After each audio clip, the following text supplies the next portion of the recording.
Thank you very much, Pramod Kumarji. It was a very great introduction, very spirited introduction. I feel blessed to be a part of all the extremely talented panelists. And thank you, Sanmadur Madhusudanji, for inviting me to share my thoughts and opinions on this subject.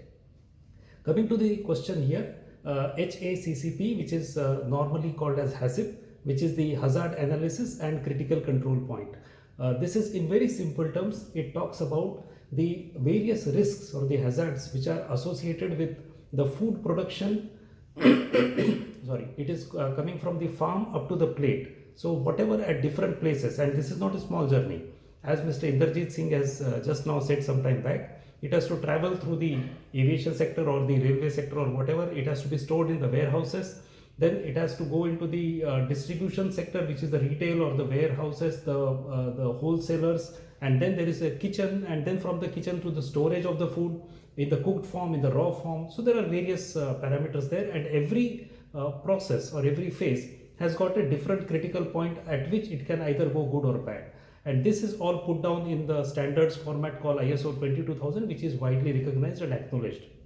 Now, the reason why this is important is because annually, globally, around 600 million people fall ill because of the foodborne diseases. Now, this is not a small number. 600 million people falling ill because of this is something serious, and we need to take note of. It is almost like 8% of the global population.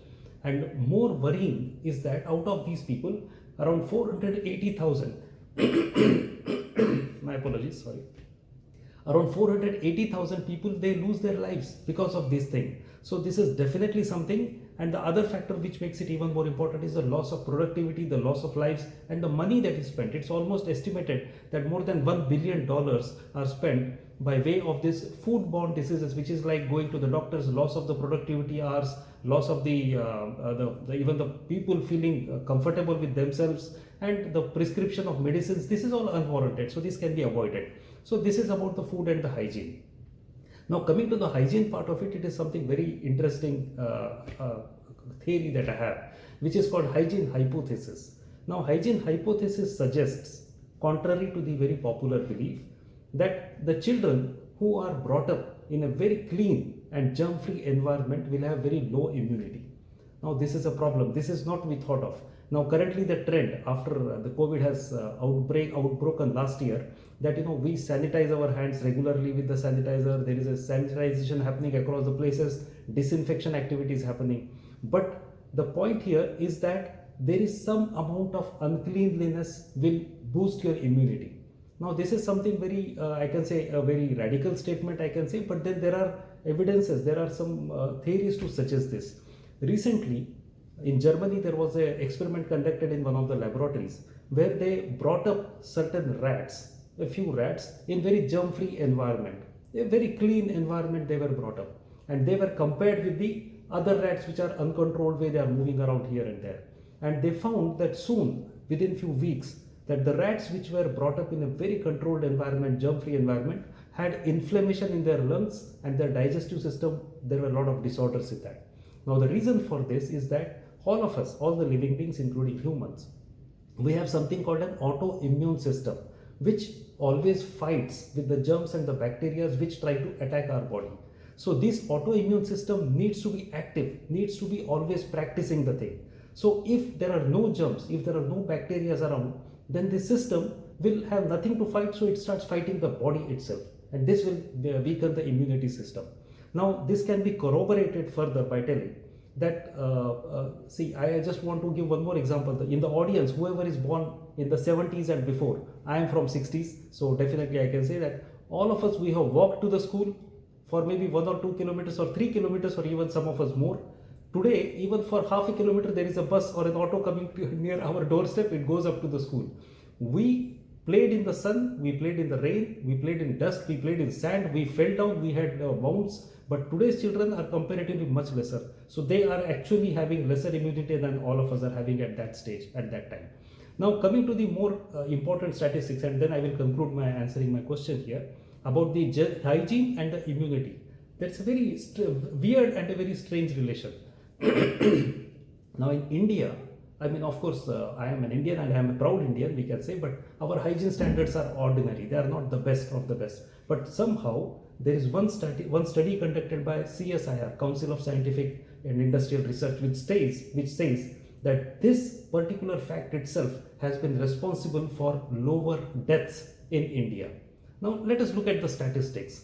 The number of deaths due to COVID infections per 100,000 or per 1 lakh of people in India as of today, we are still in the pandemic, we have not come out of it. We have successfully fought 2 waves. Hopefully, there is no third wave, but as of now, the statistics is that there are 26 deaths reported for every 100,000 infections. Now, this number is almost similar to all the countries around us, which is Pakistan, Bangladesh, Nepal, Sri Lanka, Bhutan. I don't know about Bhutan, but all these countries, the death rate is anywhere between 10 to 25 or 26 or even up to 30. Now compare this with the number of deaths per 100,000 of lakh to the developed and the hygienic countries, which is like US, UK, France and Italy. There the death rate is around 180 to 220 deaths per 100,000 of people. So this itself shows that the immunity and the hygiene levels are all controllable. There is one more interesting fact that we talked about the hygienic countries having the death rate. We talked about the death rate in India. There is one large country which has a death rate of less than 1 person per 100,000, and that is China. And all of us know the reason why it is. I don't have to specify it. With that, I hope I answered your question, Prabodji. Thank you. Okay, this is again very interesting question and very conflicting theory here. Now, what you said is very right. What happens is, now we keep hearing very often that there is going to be food shortage, and there are some studies which suggest that the food prices have gone up in the last 1 decade and more pronouncedly in the last 1.5 to 2 years. There are some studies which suggest that the food production itself has been on a decline over certain years now, and there would be wars which would be fought by 2050 on the food production. To just sum up this shortage theory, we can say that currently there are 90 million people globally who die because of hunger. The hunger related deaths in the world are around 90 million as of today we speak, which is more than combined deaths due to tuberculosis, AIDS and even malaria together. So this is such a serious problem. So all these 3 or 4 statistics or facts suggest that there is going to be a serious problem on the food. Now on the other hand, we are wasting so much food that today it might surprise everyone to know that we waste almost 1/3 of the food that is produced. It is 1.3 billion tons. In the absolute numbers, 1.3 billion tons of food is wasted every year. This is a crime. Now this is a crime. Even the vegetables and fruits, whatever vegetable and fruits have been produced by various agricultural farms, 45% of it goes as waste. Now this is, apart from being a social problem, this is a big environmental problem also. And many people may not even know this. What happens, as Inderjeet Singh has been mentioning earlier, this food, most of it is going into the landfills. And this food, when it rots, it releases the methane gas, which is one of the greenhouse gases. And as all of us know, greenhouse gases is for global warming, climate change, and all these issues are there. If we have to list this wastage of food as one country, then it would be the 3rd country largest contributing for the greenhouse gases after US and China. Such is the enormity of the wastage that is happening.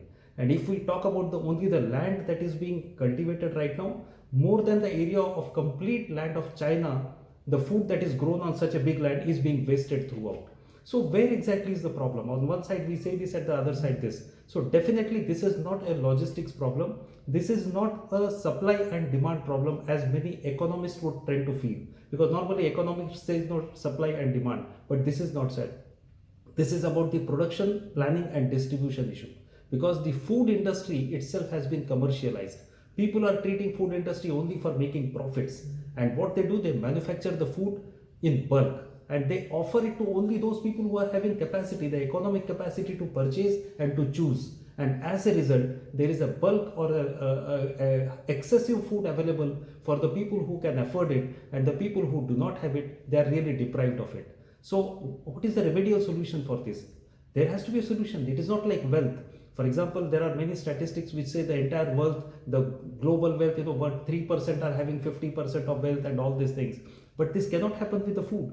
Because whether a rich or a poor, irrespective of nationality or a religion, a person needs 2 meals in a day. You can't eat more, you can't eat less. I mean, there can be some variation, but every person needs to eat food for survival. This is the basic thing. So the only solution for this could be that there has to be a globally coordinated regulatory agency which dictates on the food production and distribution to all the areas irrespective of the commercial viability.